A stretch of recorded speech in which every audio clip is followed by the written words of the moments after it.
আকাশবাণী আগরতলা। স্থানীয় সংবাদ পড়ছি রাহুল চন্দ্র লোধ।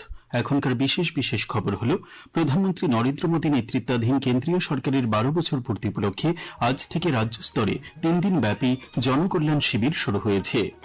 কেন্দ্রীয় জাহাজ চলাচল মন্ত্রী সর্বানন্দ সোনোয়াল বলেন, প্রধানমন্ত্রী নরেন্দ্র মোদীর সুদক্ষ নেতৃত্বে ভারত গোটা বিশ্বে শক্তিশালী ও আত্মমর্যাদা সম্পন্ন রাষ্ট্র হিসেবে পরিণত হয়েছে। প্রধানমন্ত্রী নরেন্দ্র মোদী বলেছেন, উদ্ভাবন, প্রযুক্তি এবং ভারতের যুব সমাজ দেশের রূপান্তরকে চালিত করছে এবং ভবিষ্যৎকে রূপ দিচ্ছে। বিশ্বকাপ ফুটবলে ভারতীয় সময় আজ রাত 10:30 জার্মানি মুখোমুখি হবে কুরাসাওয়ের। এবারে বিস্তারিত সংবাদ। প্রধানমন্ত্রী নরেন্দ্র মোদী নেতৃত্বাধীন কেন্দ্রীয় সরকারের ১২ বছর পূর্তি উপলক্ষে আজ থেকে রাজ্য স্তরে ৩ দিন ব্যাপী জনকল্যাণ শিবির শুরু হয়েছে। আগরতলার রবীন্দ্র শতবার্ষিকী ভবনে আয়োজিত এই শিবিরের উদ্বোধন করেন মুখ্যমন্ত্রী অধ্যাপক ডাক্তার মানিক সাহা এবং কেন্দ্রীয় জাহাজ চলাচল মন্ত্রী সর্বানন্দ সোনোয়াল। মুখ্যমন্ত্রী বলেন, কেন্দ্রীয় এবং রাজ্য সরকারের বিভিন্ন জনকল্যাণমুখী প্রকল্প ও সরকারি সুযোগ সুবিধা প্রতিটি নাগরিকের কাছে পৌঁছে দেবার লক্ষ্যে এই শিবিরের আয়োজন করা হয়েছে। আগামীকাল থেকে 17 জুন পর্যন্ত জেলা ও ব্লক স্তরেও এই ধরনের শিবিরের আয়োজন করা হবে। অনুষ্ঠানে কেন্দ্রীয় জাহাজ চলাচল মন্ত্রী সর্বানন্দ সোনোয়াল বলেন, প্রধানমন্ত্রী নরেন্দ্র মোদীর সুদক্ষ নেতৃত্বে ভারত গোটা বিশ্বে শক্তিশালী ও আত্মমর্যাদা সম্পন্ন রাষ্ট্র হিসেবে পরিণত হয়েছে। সবকা সাথ সবকা বিকাশ, সবকা প্রয়াস, সবকা বিশ্বাস এই মন্ত্রে দেশ সেবার এক নতুন ভাবনা তৈরি হয়েছে। উত্তর পূর্বাঞ্চলের প্রতি প্রধানমন্ত্রীর নিরবচ্ছিন্ন নজরদারির ফলে এই অঞ্চলের সন্ত্রাসবাদীরা অস্ত্র ত্যাগ করে শান্তির পথে ফিরে এসেছে। অনুষ্ঠানে বক্তব্য রাখেন বিধায়ক অভিষেক দেবরায়। কেন্দ্রীয় বন্দর, নৌ পরিবহন ও জলপথ মন্ত্রী সর্বানন্দ সোনোয়াল বলেছেন, প্রধানমন্ত্রী নরেন্দ্র মোদীর আহ্বানে সাড়া দিয়ে সারা দেশে কয়েক কোটি বৃক্ষরোপণ করা হচ্ছে। লক্ষ্য একটাই, পরিবেশের ভারসাম্য বজায় রাখা। আজ আগরতলার নতুন নগর বালিকা উচ্চ মাধ্যমিক বিদ্যালয়ে আয়োজিত বৃক্ষরোপণ কর্মসূচিতে অংশ নিয়ে তিনি এই কথা বলেন। তিনি বলেন, দূষণমুক্ত ভারত নির্মাণ করতে হলে প্রধানমন্ত্রীর এক পেড় মা কি নাম কর্মসূচির বাস্তবায়ন অত্যন্ত জরুরি। हमें क्लाइमेट चेंज का साथ मुकाबला करने के लिए क्लाइमेट एक्शन लेना हो। एक क्लाइमेट एक्शन का एक बहुत बड़ा कदम है, इसलिए मैं तो मानता हूं कि परम आदरणीय प्रधानमंत्री जो कार्यक्रम देशवासियों को दिया है, कार्यक्रम अगर हमेशा हम पालन करें तो निश्चित रूप से ये देश हमेशा प्रदूषण मुक्त भारत बने रहे। মুখ্যমন্ত্রী অধ্যাপক ডাক্তার মানিক সাহা বলেছেন, রাজ্যের স্বাস্থ্য পরিষেবার উন্নতি হওয়ায় রোগীদের বহিরাজ্যে রেফার ৮০% কমেছে। বিশ্ব রক্তদাতা দিবস উপলক্ষে আজ আগরতলার প্রজ্ঞা ভবনে স্বাস্থ্য দপ্তর আয়োজিত অনুষ্ঠানে তিনি এই কথা বলেন। মুখ্যমন্ত্রী বলেন, আগামী দিনে রাজ্যের স্বাস্থ্য ব্যবস্থাকে আরও শক্তিশালী করার লক্ষ্যে কাজ করছে সরকার। রাজ্যে বর্তমানে ৫৫০ MBBS আসন এবং প্রায় ২০০ PG কোর্সের আসন হওয়ায় রাজ্যের ছেলে মেয়েদের ডাক্তারি পড়ার সুযোগ বেড়েছে। তিনি বলেন, আগরতলার পাশাপাশি জেলা মহকুমা হাসপাতালগুলিতেও স্বাস্থ্য পরিষেবার মান উন্নয়নে সরকার গুরুত্ব দিচ্ছে। অনুষ্ঠানে স্বাগত ভাষণ রাখেন ত্রিপুরা রক্ত সঞ্চালন পর্ষদের সচিব সদস্য ডাক্তার বিশ্বজিৎ দেববর্মা। উপস্থিত ছিলেন স্বাস্থ্য অধিকর্তা ডাক্তার দেবশ্রী দেববর্মা, ত্রিপুরা রেডক্রস সোসাইটির চেয়ারম্যান BK রায়।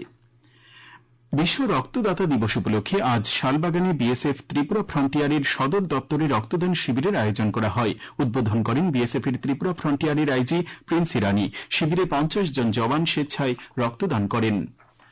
প্রধানমন্ত্রী নরেন্দ্র মোদী বলেছেন, ভারত গত 12 বছর ধরে উন্নত মানের স্বাস্থ্যসেবাকে আরও সাশ্রয়ী এবং সহজলভ্য করার জন্য কাজ করে আসছে।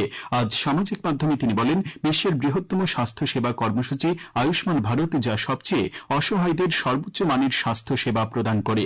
তাছাড়া PM ভারতীয় জন ঔষধি পরিযোজনার মতো উদ্যোগ ওষুধকে সাশ্রয়ী করেছে বলে প্রধানমন্ত্রী উল্লেখ করেন। এই খবর আপনারা শুনছেন আকাশবাণীর আগরতলা কেন্দ্র থেকে। আকাশবাণীর সংবাদের আপডেট পেতে লগ ইন করুন www.newsonair.com এবং নিউজ অন এআইআর অ্যাপ এবং টুইটার ও ফেসবুক প্ল্যাটফর্মে এআইআর নিউজ এলার্টসে। ইউটিউবে লক্ষ্য করুন নিউজ অন এআইআর অফিসিয়ালে। এছাড়াও আকাশবাণী আগরতলার সংবাদ আপডেট পেতে দেখুন টুইটার বা এক্স হ্যান্ডেলে আকাশবাণী নিউজ আগরতলা, ফেসবুকে এআইআর নিউজ আগরতলা এবং ইউটিউবে আকাশবাণী নিউজ আগরতলা। প্রধানমন্ত্রী নরেন্দ্র মোদী এবং ফ্রান্সের রাষ্ট্রপতি ইমানুয়েল ম্যাক্রো আজ নিস শহরে যৌথভাবে ভারত ইনোভেটস অনুষ্ঠানের উদ্বোধন করেছেন। ভারত ফ্রান্স উদ্ভাবন বর্ষের অধীনে আয়োজিত এই প্রধান অনুষ্ঠানটিতে ভারত, ফ্রান্স এবং অন্যান্য দেশের শীর্ষস্থানীয় উদ্ভাবনী স্টার্টআপ ও ভেঞ্চার ক্যাপিটাল ফান্ডগুলো একত্রিত হয়েছে। এতে উন্নত কম্পিউটিং, সেমিকন্ডাক্টর, কৃত্রিম বুদ্ধিমত্তা, কোয়ান্টাম প্রযুক্তি, মহাকাশ প্রযুক্তি, পরিচ্ছন্ন শক্তি এবং জৈব প্রযুক্তি সহ 13টি প্রধান ক্ষেত্রের উদ্ভাবনসমূহ তুলে ধরা হয়েছে। অনুষ্ঠানে বক্তব্য রাখতে গিয়ে প্রধানমন্ত্রী শ্রী মোদী ভারত ফ্রান্সের সম্পর্কের দৃঢ়তার উপর আলোকপাত করেন। তিনি ভারত ফ্রান্স অংশীদারিত্বকে এমনটাই একটি দীর্ঘস্থায়ী সম্পর্ক হিসেবে বর্ণনা করেন যা পারস্পরিক বিশ্বাস, অভিন্ন মূল্যবোধ এবং ভবিষ্যতের জন্য একটি অভিন্ন দৃষ্টিভঙ্গির উপর প্রতিষ্ঠিত। তিনি বলেন, উদ্ভাবন, প্রযুক্তি এবং ভারতের যুব সমাজ দেশের রূপান্তরকে চালিত করছে এবং ভবিষ্যৎকে রূপ দিচ্ছে। आज भारत में एक स्टार्टअप रिवॉल्यूशन हो रहा है। इस रिवॉल्यूशन में भारत का नौजवान एक नए माइंडसेट के साथ मानवता के हित में समस्याओं के समाधान ढूंढ रहा है और हमारे नौजवानों के वर्ल्ड क्लास सॉल्यूशंस को ग्लोबल स्टेज पर लाने का माध्यम ही है भारत ইনোভেটস। সমাবেশে ভাষণ দিতে গিয়ে ফরাসি প্রেসিডেন্ট ম্যাক্রো ভারতের বাইরে এই উদ্যোগের প্রথম সংস্করণ আয়োজন করাকে ফ্রান্সের জন্য একটি সম্মান হিসেবে বর্ণনা করেন। তিনি বলেন, বিশ্ব ক্রমশ ভারতকে শুধু বিপুল প্রতিভার দেশ হিসেবেই নয়, বরং একটি উদ্ভাবনী জাতি এবং প্রযুক্তিতে এক যুগান্তকারী শক্তি হিসেবে দেখছে। বিরোধী দলনেতা জিতেন্দ্র চৌধুরী আগরতলার শান্তিনিকেতন মেডিকেল কলেজে এক তরুণীর মৃত্যুর ঘটনার তদন্ত স্পেশাল ইনভেস্টিগেশন টিম বা সিট গঠনের দাবি জানিয়েছেন। আজ আগরতলায় সাংবাদিক সম্মেলনে তিনি এই দাবির কথা উল্লেখ করেন। শ্রী চৌধুরী ত্রিপুরা বার অ্যাসোসিয়েশনের নির্বাচনে সংবিধান বাঁচাও মঞ্চের প্রার্থীদের জয়ে সন্তোষ প্রকাশ করেন। আগরতলা সাব্রুম রেল লাইনে আজ পরীক্ষামূলকভাবে চালানো হল বিদ্যুৎ চালিত মেমো ট্রেন। উত্তর পূর্ব সীমান্ত রেলওয়ের মুখ্য জনসংযোগ আধিকারিক কপিঞ্জল কিশোর শর্মা জানান, 12 কোচ বিশিষ্ট এই অত্যাধুনিক মেমো ট্রেনটি উত্তর পূর্ব সীমান্ত রেলের আগরতলা সাব্রুম রুটে প্রথম চালানো হচ্ছে। গতকাল ত্রিপুরা বার অ্যাসোসিয়েশনের নির্বাচনে মোট 15টি আসনের মধ্যে 10টি আসনে জয় পেয়েছে সংবিধান বাঁচাও মঞ্চ। বাকি 5টি আসনে জয়ী হয়েছে আইনজীবী উন্নয়ন মঞ্চের প্রার্থীরা। বার অ্যাসোসিয়েশনের সভাপতি পদে পৃথা দেবপাল এবং সম্পাদক পদে ভাস্কর দেববর্মা নির্বাচিত হয়েছেন। প্রধানমন্ত্রী নরেন্দ্র মোদীর নেতৃত্বে দেশের বর্তমান সরকারের গুচ্ছ উন্নয়ন কর্মকাণ্ড দেশবাসীর সামনে উজ্জ্বল নজির গড়ে তুলছে। সেখানে আর্থিক সমৃদ্ধির দিশায় বিগত 12টি বছর বিশেষ উল্লেখের দাবি রাখে একটি প্রতিবেদন। 2047-এর মধ্যে উন্নত ভারতের স্বপ্ন নিয়ে অর্থনৈতিক উন্নয়ন ও আত্মনির্ভর ভারত গঠনের লক্ষ্যে বিগত 12 বছরে এনডিএ সরকারের উদ্যোগে একাধিক গুরুত্বপূর্ণ পদক্ষেপ নেওয়া হয়েছে। উৎপাদন ক্ষেত্রকে উৎসাহ দিতে চালু করা হয়েছে প্রোডাকশন লিঙ্কড ইনসেন্টিভ বা উৎপাদন সংশ্লিষ্ট পারিতোষিক, সংক্ষেপে পিএলআই স্কিম। এর ফলে দেশে বিনিয়োগ বৃদ্ধি, শিল্প সম্প্রসারণ এবং কর্মসংস্থানের নতুন সুযোগ সৃষ্টি হয়েছে। অন্যদিকে স্টার্ট আপ ইন্ডিয়া কর্মসূচি তরুণ স্ব-উদ্যোগীদের জন্য খুলে দিয়েছে সম্ভাবনার নতুন দিগন্ত। সহজ ঋণ, কর সুবিধা এবং উদ্ভাবনী উদ্যোগের সহায়তায় দেশের স্টার্ট আপ বাস্তু ব্যবস্থা আজ বিশ্বের অন্যতম বৃহৎ ব্যবস্থাপনায় পরিণত হয়েছে। বিগত 12 বছরে শিল্পায়ন, উদ্ভাবন এবং কর্মসংস্থান বৃদ্ধির মাধ্যমে ভারতের অর্থনীতিকে আরো শক্তিশালী এবং গতিশীল করার লক্ষ্যে এগিয়ে চলেছে এনডিএ সরকার। সংবাদ কক্ষ থেকে সুমন ভট্টাচার্য, আকাশবাণী, আগরতলা। 2026 ফুটবল বিশ্বকাপে গত 2 ম্যাচে হাইতিকে 1-0 গোলে হারিয়েছে স্কটল্যান্ড। অন্যদিকে অস্ট্রেলিয়া 2-0 গোলে পরাজিত করেছে তুরস্ককে। ভারতীয় সময় অনুযায়ী আজ রাত 10:30 মিনিটে জার্মানি মুখোমুখি হবে কুরাসাওয়ের। এরপর আগামীকাল রাত 1:30 মিনিটে নেদারল্যান্ডস খেলবে জাপানের বিরুদ্ধে। আগামীকাল ভোর 4:30 মিনিটে আইভরি কোস্টের প্রতিপক্ষ ইকুয়েডর ও সকাল 7:30 মিনিটে সুইডেন মুখোমুখি হবে তিউনিসিয়ার।